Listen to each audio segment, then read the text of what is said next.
Have you ever heard of the Gentlemen Robbers of Ireland, a gang of stagecoach robbers known as the highwaymen? They spent 3 centuries robbing the rich of English countryside and giving it to the poor. Their legends and adventures became books, movies, songs. But how did their epic reign end?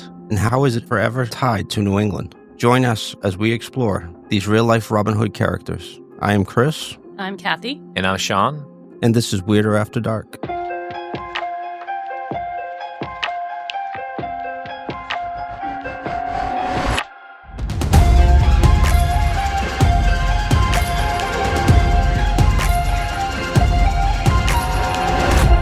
So Sean, Kathy, you guys being Irish, you must have heard of the highwaymen, right? I actually have not. Yeah, I'm very Irish, but I guess not Irish enough. I don't know. I've never heard of this, Chris. I mean, you've never sat around the pub and talked about your famous heritage? I mean, this is some important stuff. I'm really surprised here, guys. Yeah, you got your clatter ring on. I don't know. Yeah. I've sat around a lot of pubs, but I haven't talked about them. Yeah. Oh, okay. My DNA is disappointed right now, but that's okay.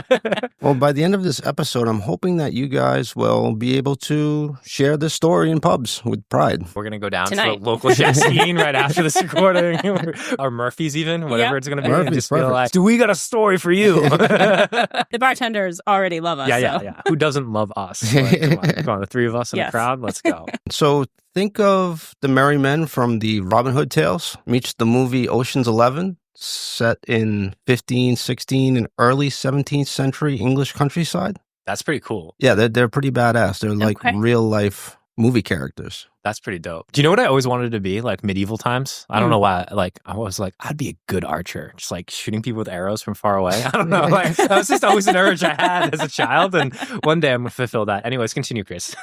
You should really edit that part out, Sean. Why? Fulfilling that need to shoot people with an arrow? I have never done it. Okay. And it was a different time back then. Oh, yeah. The 90s were weird, Chris. Okay. Right, cool. Like, have you seen Seinfeld? Like, that can't even be on TV anymore.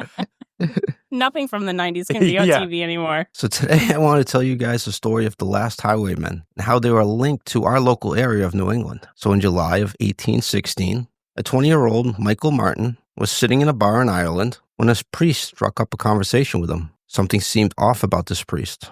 Watch out. It's not going what you think, Kathy. Stop it.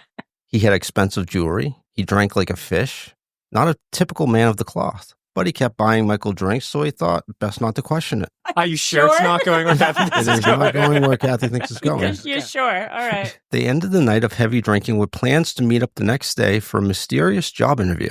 Michael, suspicious but unemployed, agreed. The next day, he met the priest for a job interview in an open field next to a farm. The interview consisted of a series of tests of strength, agility, and speed. The priest scored him as average in strength, above average in agility, and off the charts in speed. You see, Michael was unaware the job interview had started at the bar the night before, where the priest was already testing his wit and quick thinking skills. Upon seeing his speed, this odd priest revealed his true identity, Captain Thunderbolt. Captain Thunderbolt? Captain Thunderbolt. That's a name. If a priest tries to get me drunk, I'm out. Captain Thunderbolt, the notorious highwayman, known for robbing stagecoaches and sharing loot with the poor. Captain Thunderbolt was given his name because he struck fast and without warning, just like a thunderbolt. He offered 20-year-old Michael a place in the fraternity of highwaymen. Michael, who was not a serious criminal at the time, idealized the famous group. And being down on his luck, he decided to take this dangerous, but in some ways prestigious position. Okay, I've got 2 comments. First off, like, Captain Thunderbolt is the worst Marvel character ever. Like, just a terrible name. It's a like fantastic name. No, it's when you order a He's- superhero on Wish. Yeah. You get Captain Thunderbolt. Yeah, I love that. My second thought and reaction is just like, how cool though to be like, I'm going to be the next Robin Hood type character. Like, Hell yeah. so Yeah. cool. I'd That be is- so in that on is that. pretty That cool. is so cool, Captain Thunderbolt. Thank you. Captain Thunderbolt. Thunderbolt. So who were the highwaymen? They were a group of Irish Protestants who resisted British rule. They were infamous in the 16th, 17th, and early 1800s for robbing stagecoaches while on horseback or even on foot in the Irish and English countryside. They were also well known for being gentlemen and only robbing the rich, oftentimes giving some of their spoils to the poor. Possibly inspired by the tales of Robin Hood, they were feared by the rich and revered by the poor. The name highwaymen came from their pattern of striking stagecoaches on stretches of quiet rural roads. Once they stopped an unexpected stagecoach, The victims knew they were getting robbed by the highwaymen because of their polite manner, adherence to high society protocol, always calling the victims by their official title, their impeccable use of proper English, and always using please and thank yous. Oh my God, I love this so much. This In is my so head, good. I have like a whole like skit going on inside my head. Oh, Oh, yeah. I love it. They're like real life characters, but it sounds like a movie, right? This is fantastic, dude. Yeah. Democracy's dying right now. We need these people back. Come on. So they were also known for their adherence to a strict code that they did not rob coaches with women and children present. Gentlemen. Yes. The highwaymen had a long and storied run in Europe. Criminals to the rich, folk heroes to the poor. Their reign lasted the better part of 3 centuries, but by the early 1800s, the numbers had dwindled as the law closed in on their ranks. Oftentimes, you started to see stagecoaches riding with security details in fear of the highwaymen. Captain Thunderbolt, still avoiding capture, he was thought to be the last of the Irish highwaymen. Damn. I'm just imagining in my head, though, like, all of a sudden you're on your carriage, right? And Yeah. you're going, and And it's like, what a beautiful day. And then all of a sudden these gentlemen in horseback come up and they go, hello, Lord Farquhar. Please pull your carriage over. Pull your carriage over and let me see what you have for your luggage. Please fill this duffel bag of many coins. So kind of you. Like, oh, brilliant. Excuse me while I pistol whip you. So Captain Thunderbolt took Michael under his wing and taught him the art of disguise, how to dress and act like a doctor, a priest, or a poor Quaker pilgrim. He also taught him how to be a gentleman and how to properly interact with high society. He taught him how to stake out and when and where to hit a stagecoach, and how to avoid violence, but when necessary, how to use a gun. He gave Michael the gang name of Lightfoot due to its impressive speed running. Most importantly, he schooled his new apprentice in the highwayman's code. Steal from the wealthy, never the poor. Never kill anyone unless threatened with death. Be courteous, even charming to those you rob. Never rob a lady. And at all times, use minimal violence. This is a code that I think we all should live by. This is a pretty good code. This is a I great support code. this, yeah. So Thunderbolt stressed that most people, especially wealthy people, were quick to hand over their money and jewelry if they felt they wouldn't be harmed. Lightfoot proved a quick study. The 2 men became famous for their daring robberies in the English countryside, and their fortunes and legends grew quickly. During one robbery, there was a shootout with security traveling with an English aristocrat's stagecoach. Thunderbolt took a bullet clean through his calf muscle, and he was still able to rob the stagecoach and then run away on foot, avoiding capture. Ouch. Damn, badass though. Yeah. That's so sick. You shoot me in the calf, I'm out. Yeah, I'm done. I'm getting arrested. Yeah. I am on the ground, curling a ball, crying like a baby. Take me to the prison hospital now, please. Yeah. During another robbery, Thunderbolt received a V-shaped scar on his neck from a sword thrust down from atop a stagecoach during a brief sword fight. Ow. This Wait, is he took- Thunderbolt? Thunderbolt, yeah. He took a sword in the neck? Took a sword in the neck, and even with the injury, Thunderbolt ended up besting his opponent with a sword. I Damn. take back my Marvel comment. You are a badass He is a Marvel badass. character. He is Thunderbolt. not the superhero delivered by Wish. Yeah. No, he is real. Their legend and story grew fast and wide, some seeing them as the scum of the earth, still others seeing them as heroes. What, rich people seeing what's coming to the earth? Yes. Yeah, of course. And then the poor seeing them as heroes. Yeah. Seems right. Oftentimes, they would receive help and shelter from the countryside's poor farmers and innkeepers, and they usually left an expensive piece of jewelry behind to show their appreciation. Thunderbolt brandished 2 flashy brass pistols that were only revealed when absolutely necessary. Lightfoot didn't carry a gun, rather relied on his wit, charm, and speed if need be. His weapon was his mind. Thunderbolt, as a highwayman, never took a wife or started a family. Michael, never really knowing his own father, who was absent from his life, it was fair to say that a deep emotional bond was created between the 2 men, and they became more like family than partners in crime. Oh, that's nice. Yeah. Can I ask you a question? Sure. Was he a real priest or was that just like a cover? That was a cover. Okay. Yeah. Cool, Okay. cool. Because I was like, he's going to hell. Okay.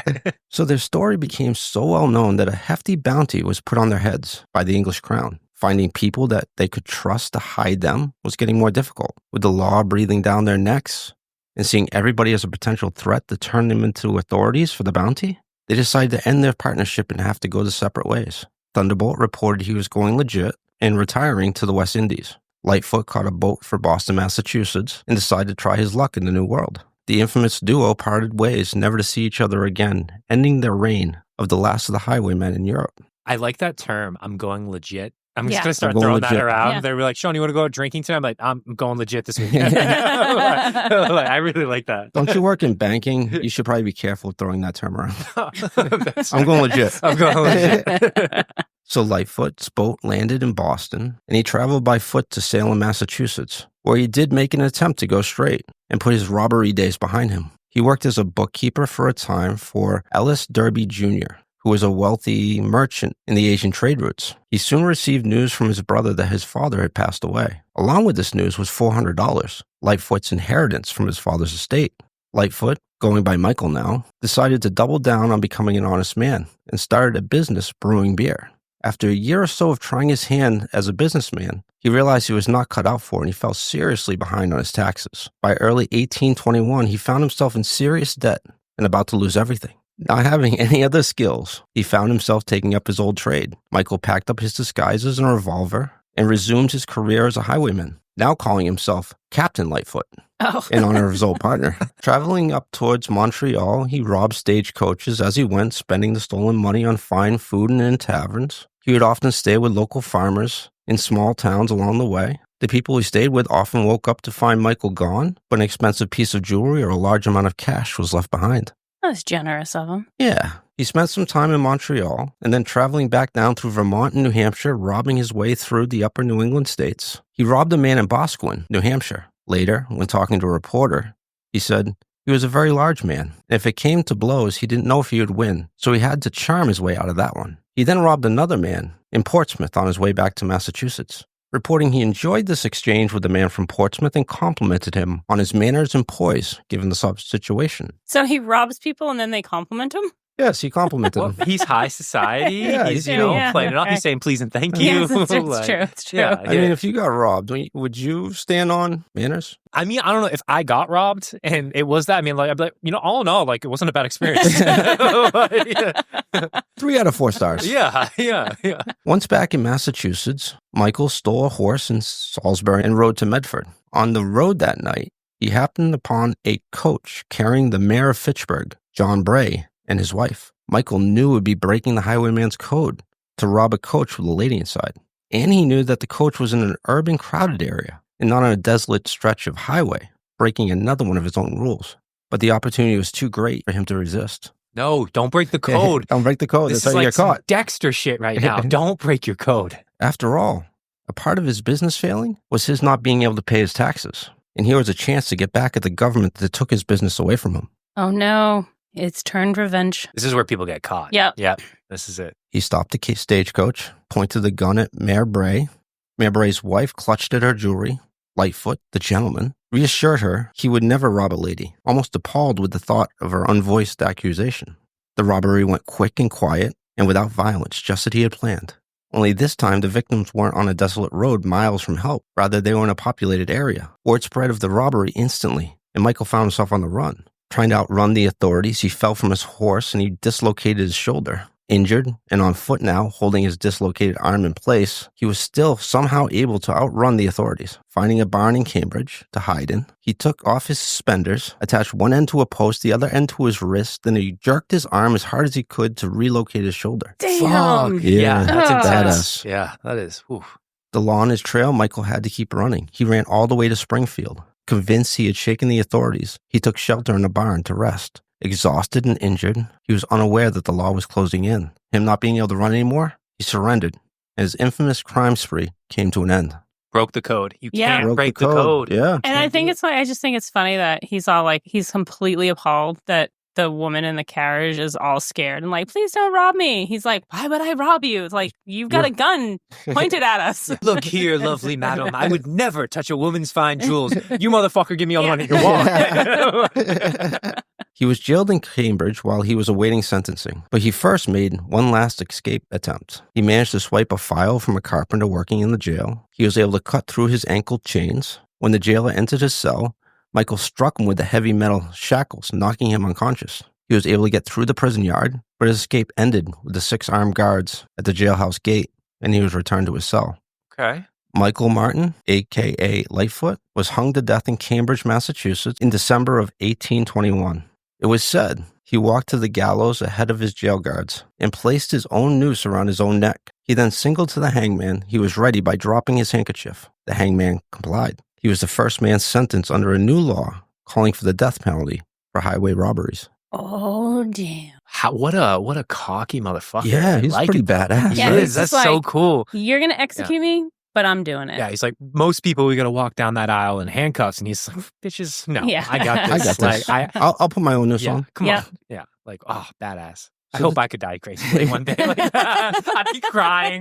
Knock out my Yeah. nose. I'd be like, Please no, don't kill I'm me. innocent. No, no. Look, I didn't even touch the lady's jewels. Like, yeah. I'm a gentleman. Yeah. It wasn't me. It wasn't me, man. So this would have been the end of his story if it was not for a newspaper reporter interviewing Michael while he awaited trial and sentencing. Michael told the reporter in great detail of his and Captain Thunderbolt's adventures in England and Ireland, and also about his solo career in New England. The paper's readers were enthralled with the stories. While they read like fictional characters, they were real, bigger-than-life tales that romanticized life on the road and on the run. The series was picked up by several other publications, and it ran for 6 weeks in the paper. It was a great success. Meanwhile, in Dummerston, Vermont, Dr. John Wilson has established himself as a county physician. He claimed to hail from Scotland, but he first spent some time in the West Indies before settling in Vermont. We Wait a have minute. another gentleman. Wait, yeah, because Hold on. the captain guy went there. The first guy. Yo, Smart I'm dresser, a heavy drinker. He was also known for his polite manners and well regarded as a good doctor.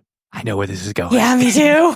Interestingly enough, Dr. Wilson was said to have followed the tales of Lightfoot in the paper very carefully. Over time, Dr. Wilson moved to Brattleboro, where he married and then promptly divorced Stella Chamberlain. In the 1840s, Dr. Wilson had become somewhat of a recluse, often drunk and disheveled. He wore an ascot around his neck year-round. You wore a what? Is that like a scarf? It's like a scarf, yeah. They should rename that. Ascot. Before he died, he demanded that his neck be fully covered at the funeral. The undertaker, preparing Wilson, discovered some unusual things. The scarf, or ascot, was hiding a large V-shaped scar on his neck. In addition, Dr. Wilson also had a hole clean through his left calf muscle. Wilson disguised his leg injury. Thunderbolts. Oh, it's Thunderbolt. It's Thunderbolts. It's Captain Thunderbolt. I had no idea where this I was thought going. it was going to be a different guy. I thought it was going to be someone that Thunderbolt What trained. a turn. Oh, Please continue. So Wilson disguised his leg injury by wrapping his calf with cloth so it looked like the muscle was normal. He also stuffed corks into his shoes to hide the fact that one leg was shorter than the other due to the calf injury. Despite the obvious pain he was in, he was said to have never walked with a limp. Upon his burial, the townspeople of Brattleboro concluded that Dr. Wilson was the notorious highwayman Captain Thunderbolt from Lightfoot stories. The people from town marched from the graveyard across Brattleboro to the doctor's home. Despite the police's request to disperse, the townspeople searched the late doctor's home to confirm their suspicions. The search of the home came up with 2 flashy brass pistols and a large amount of unexplained jewelry, confirming for many the true identity of Dr. Wilson. And this is when the last of the fraternity of highwaymen seemed to come to its final end. You said seam. yeah. There's more. So that's the end of that story. But interestingly, fact-checking, the highwaymen actually existed in Australia, South America, and Asia into so the cool. mid-1900s. That's sick. Huh. Also, I'm not sure if you guys are familiar with this, I wasn't. The country western supergroup that included Willie Nelson and Johnny Cash took their namesake from the highwaymen. Wait, Johnny Cash and Willie Nelson were in a group together? They were in a supergroup, apparently. Yeah. Really? And they What was called it called? themselves the Highwaymen. Oh. I mean, Sorry, yeah. Okay. What's the name? I don't know, Kathy. now there is a movie called The Highwaymen, starring Kevin Costner and Woody Harrelson, which I watched for my research. As it turns out, it had absolutely nothing to do with the actual Highwaymen. But it was a good movie, so I watched it anyway. Okay. So now, you and Sean, Kathy and Sean, you can go to any Irish pub in Boston and share a story about your heritage with pride now. I am so stoked yeah, to share I this am story. so too. excited. Such a cool story. Yeah. How did you find this one, Chris? How did it get on your radar? I was just looking for You're like something a little bit different, or more of a legend than a spooky story. Okay, you weren't just like Irish jokes to make fun of Sean and Kathy. That wasn't your Google search. Okay. No, I got those up here. Okay. Those are on demand.